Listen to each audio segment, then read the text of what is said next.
El apóstol Juan, en el último versículo de su libro sobre el Evangelio de Cristo, dijo estas palabras, San Juan 21:25. Y hay también otras muchas cosas que hizo Jesús, las cuales si se escribieran una por una, pienso, que ni aun en el mundo cabrían los libros que se habrían de escribir. Amén. Jesús fue una bendición para las multitudes. La gloria del carácter del Padre brillaba en Jesús. Un carácter extraño para su época, para el mundo en general. Un carácter desinteresado, cuyo único interés eran los demás. Un carácter de perdón completo. ¿Recuerdan cuando Jesús estaba colgando sobre el madero? Y Jesús le dijo al Padre, Padre, perdónalos, porque no saben lo que hacen. Es decir, Jesús intercedía aún por sus enemigos. Fueron tantas las cosas que el Padre y Jesús hicieron en común acuerdo para todo el mundo y también para personas individualmente. Para cada persona que se habrían de escribir en los libros, no cabrían en el mundo. Es decir, la justicia de Dios brillaba sobre este mundo de tinieblas. Pero, ¿qué es la justicia de Dios? Palabras de vida del Gran Maestro, página 24. Justicia es hacer el bien. Es decir, la justicia de Dios es justamente traer paz, perdón, misericordia, manifestar su bondad, la cual al mismo tiempo es su santidad y su carácter. Jesús no vino a condenar a ninguna persona, sino vino para que todos pudieran ser salvos por él. O sea, justicia de Dios es buenas obras, hacer el bien. Justicia son buenas obras, obras libres de egoísmo, obras de amor. Por eso vemos que Jesús anduvo entre la multitud. Estaba visitando o visitaba casa por casa, iba sanando y dando ejemplo de carácter. Y ese carácter que desea impartir a su iglesia. Escucha estas palabras en el libro Ministerio de la Bondad. Y les quiero recomendar ampliamente el libro Ministerio de Bondad. Vamos a encontrar mucha luz acerca del carácter de Dios. Y junto también a otros libros como El Camino a Cristo y El Deseado de todas las gentes. Dice Ministerio de Bondad, página 44. Cristo se colocó a la cabeza de la humanidad con el ropaje de la humanidad. Su actitud era tan llena de simpatía y amor que hasta el más pobre no temía aproximársele. Era bondadoso para con todos y fácilmente accesible para los humildes. Iba de casa en casa, sanando a los enfermos, alimentando a los hambrientos y consolando a los dolientes, aliviando a los afligidos, hablando paz a los acongojados. Estaba dispuesto a humillarse a sí mismo, negarse a sí mismo. No procuraba destacar su persona. Era el siervo de todos. Su comida y su bebida eran el ser un alivio y un consuelo para otros. Alegrar a los tristes y cargados con quienes diariamente se relacionaba. Cristo está delante de nosotros como un hombre modelo, el gran médico misionero, un ejemplo para todos los que vendrían después. Los libros que llenarían el mundo, de los que estaba hablando el apóstol Juan, eran acerca de las buenas obras de Dios, de la justicia de Dios. Historia tras historia que algún día vamos a poder conocer. Historias reales de lo que Dios le hizo a cada persona que pudo encontrarse con Jesús. Aquí esta cita nos habla del ministerio de Jesús. El negocio de Dios es mostrar su carácter bondadoso al mundo entero a través de su Hijo. Y también lo quiere hacer hoy, en el mundo de hoy, a través de nosotros, sus hijos, los que habríamos de venir. Daniel capítulo 12, versículo 3, nos dice lo siguiente: los entendidos resplandecerán como el resplandor del firmamento, y los que enseñan la justicia a la multitud, como las estrellas a perpetua eternidad. ¿De qué nos está hablando este texto? Nos habla, según el texto que leímos, de los entendidos. ¿Qué es lo que han entendido? Los entendidos para ser considerados entendidos. ¿Qué es lo que estos entienden y enseñan? La respuesta está aquí mismo. Dice que los entendidos entienden la justicia de Dios. Es decir, en el mismo fin del tiempo, el mensaje de salvación vendrá acompañado con un mensaje de salud o con un ministerio, y ese ministerio se llama ministerio de bondad, en el que los que han conocido la justicia de Dios, es decir, han conocido su carácter misericordioso, ahora ellos brillan con esa misericordia o esa justicia de Dios. Y ahora la multitud, el mundo, conoce gracias a que Dios ha impartido su luz, su conocimiento, su carácter a su iglesia. Una última generación que no pecará más, porque ya no puede pecar, porque teniendo en su corazón a Cristo, no puede pecar, porque tiene la justicia de Dios, es decir, el carácter de Dios. Es participante de la naturaleza divina, y esto es manifestado en las obras de Dios en nosotros, obras de misericordia. Y Dios usará niños, Dios usará a los iletrados, a los más humildes instrumentos para predicar el mensaje del tercer ángel con sus vidas. Tendrán la palabra de Dios en sus manos, pero sus vidas serán el reflejo de esa misma palabra. Escucha en el libro del conflicto de los siglos, páginas 669. Vendrán siervos de Dios con semblantes iluminados y resplandecientes de santa consagración, y se apresurarán de lugar en lugar para proclamar el mensaje celestial. Miles de voces predicarán el mensaje por toda la tierra. Se realizarán, vean con lo que vendrá acompañado esto. Dice que se realizarán milagros. ¿Quién hace los milagros? Dios. Los enfermos sanarán. ¿Quién sanará a los enfermos? Dios. Y señales y prodigios seguirán a los creyentes. Satanás también efectuará sus falsos milagros, al punto de hacer caer fuego del cielo a la vista de los hombres. Esto es Apocalipsis 13:13.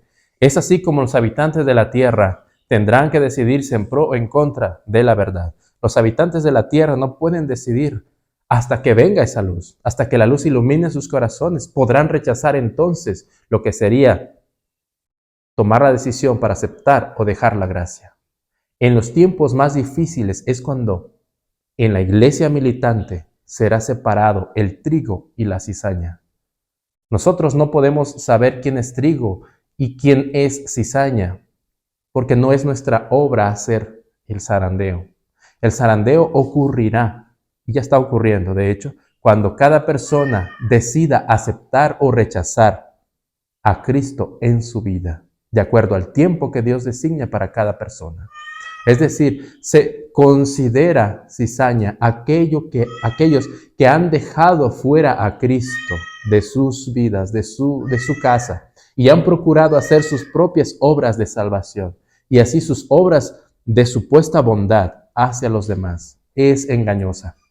Por eso, el mensaje del testigo fiel y verdadero es el mensaje del testigo fiel y verdadero a la iglesia de la Odisea, lo que produce el zarandeo. O sea, la diferencia entre trigo y la cizaña consiste en que justicia, o en qué justicia tienes, la de Jesús, que es por la fe, o tu propia justicia. Dios desea que su mensaje llegue al mundo entero y que la luz de su glorioso carácter llegue a ser conocido en el mundo entero. Y Dios nos ha elegido a cada persona que le conozca, nos ha elegido para que seamos canales de bendición, canales de esa luz, e iluminar al mundo con su gloria. Lo que nos dice Apocalipsis 18:1. Después vi volar a otro ángel por en medio con gran poder del cielo, y la tierra fue alumbrada con su gloria. Ahora leamos en el libro de Daniel, capítulo 12, versículo 10. Muchos serán limpios y emblanquecidos y purificados. Los impíos procederán impíamente, y ninguno de los impíos entenderá, pero los entendidos comprenderán. Vemos que aquí hay una conexión entre el conocimiento o el entendimiento y la purificación o limpieza, obviamente del carácter.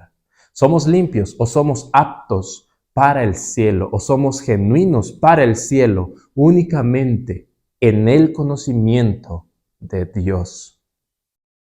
Y conocemos a Dios únicamente en la práctica, cuando Él hace en nosotros sus obras. ¿De qué? Sus obras buenas y misericordiosas. Y aun cuando seamos perseguidos por nuestra fe, nuestros rostros no dejarán de brillar, pues hemos conocido y hemos sido limpios completamente de nuestros pecados. Es decir, tenemos una conciencia limpia, una mente limpia. Tenemos la mente limpia de Cristo. Repito, somos participantes de la naturaleza divina. Así como Moisés, él pudo contemplar la gloria de Dios y su rostro brillaba. Es decir, pudo ver su carácter. Por eso Moisés exclamó: Jehová, Jehová, grande en misericordia y en verdad. Esto lo encontramos en Éxodo, capítulo 34, versículos 6 y 7. Dice: y pasando Jehová por delante de él, proclamó: Jehová, Jehová, fuerte, misericordioso y piadoso, tardo para la ira y grande en misericordia y en verdad, que guarda misericordia a millares, que perdona la iniquidad, la rebelión y el pecado, que de ningún modo tendrá por inocente al malvado, que visita la iniquidad de los padres sobre los hijos y sobre los hijos de los hijos hasta la tercera y cuarta generación. Moisés exclamó: grande es Jehová en misericordia y verdad. Estoy seguro que estas mismas palabras son la misma expresión de aquellos que alguna vez fueron visitados por Jesús en sus casas para sanarlos. Imagínense aquel hombre que no podía ver y pudo ver. Jesús lo sanó. Imagínense aquel hombre que no podía caminar y Jesús lo sanó. O aquella mujer adúltera que trajeron a los pies de Jesús y escuchó esas palabras de Dios que le dijeron: ¿dónde están los que te condenan? Ni yo te condeno, vete y no peques más. Todas estas experiencias son la manifestación de la gloria de Dios. Y Dios desea una iglesia gloriosa, vestida del carácter misericordioso de Dios. Al final, la gloria de Dios será manifestada con milagros. Los enfermos andarán. Exactamente los mismos milagros que Cristo realizó son los mismos que se realizarán en el fin del tiempo. Ahora escucha estas palabras de Isaías capítulo 60, versículo 1 al 5. Levántate, resplandece, porque ha venido tu luz, y la gloria de Jehová ha nacido sobre ti. Porque he aquí que tinieblas cubrirán la tierra, y oscuridad las naciones. Mas sobre ti amanecerá Jehová, y sobre ti será vista su gloria, y andarán las naciones a tu luz y los reyes al resplandor de tu nacimiento.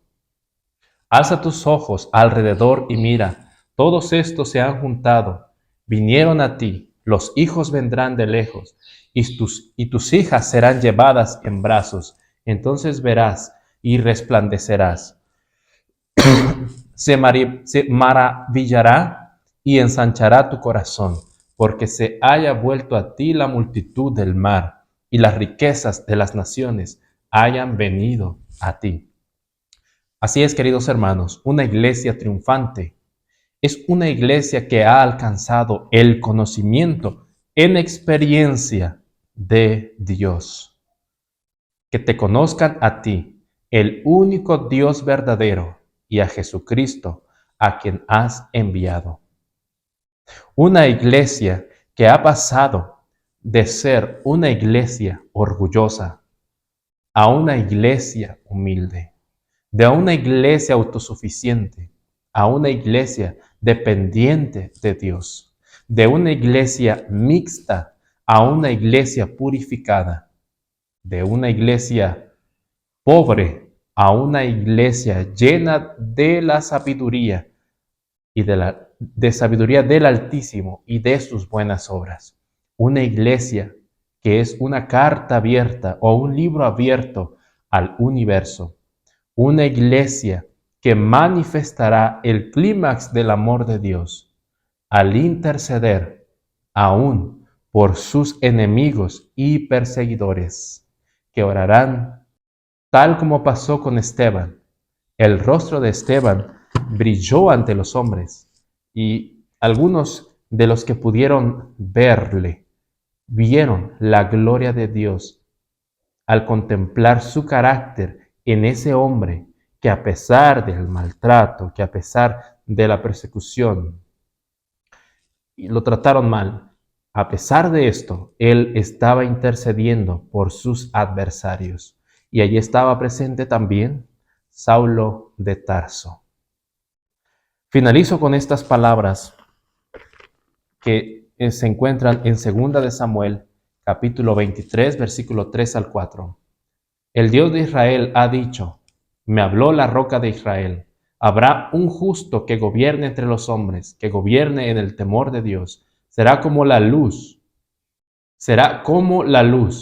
de la mañana, como el resplandor del sol en una mañana sin nubes, como la lluvia que hace brotar la hierba de la tierra.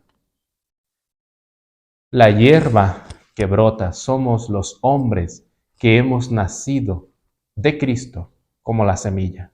Y esa lluvia es su espíritu que junto al sol de justicia resplandece en nuestros corazones y resplandece la tierra completa. Y ese es el resplandor del carácter de Dios, de las bondades de Dios.